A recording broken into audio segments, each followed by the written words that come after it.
Now, the islands of St Kitts and Nevis have confirmed its first recovered case of COVID-19, leaving the number of active cases there now at 14. With a population of just 56,000, it is the smallest country in the Western Hemisphere and has reported no deaths from the virus. Tourism, of course, represents much of the country's income, but radical measures including turning away cruise ships and restricting the inflow of tourists appear to have slowed the spread of the virus there. We can go to Dr. Timothy Harris, Prime Minister of St Kitts and Nevis, who joins us live now.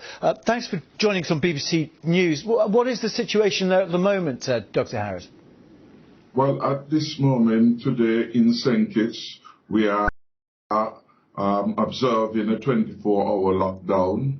Tomorrow, we get back into a sense of more relaxation, where we will, in the day, allow for some flexibility of movement, and in the night we return to the night curfews. Just explain how how has the 24-hour curfew worked then? I mean, have people been kept in their houses, or have they been allowed out for shopping and essential supplies?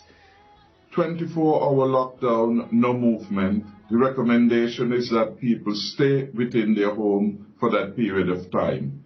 In the period of relaxed curfew, you are allowed to go to shops, pharmacies, and do the necessaries. And how have people responded to that?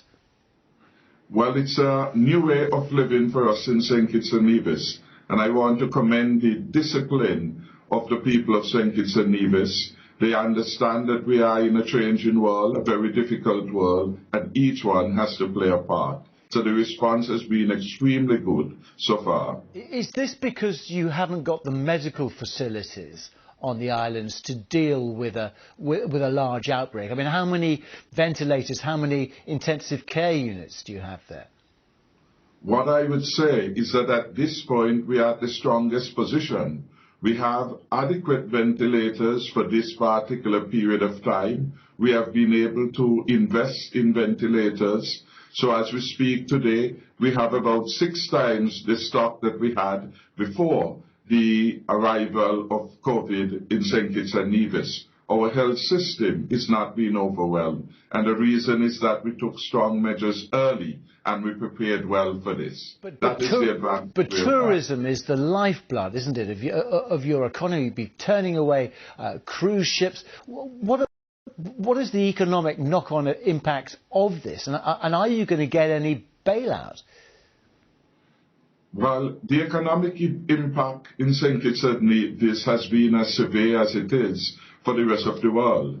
Tourism is a large but not the only segment of the economy, and in that regard we have had significant loss of jobs. However, because we had been managing the country well, we developed a significant financial surplus, and we were able therefore to do a stimulus in the region of $120 million, targeting at the victims of COVID-19 and setting a framework to get the country back to work soonest. And when do you think that might be?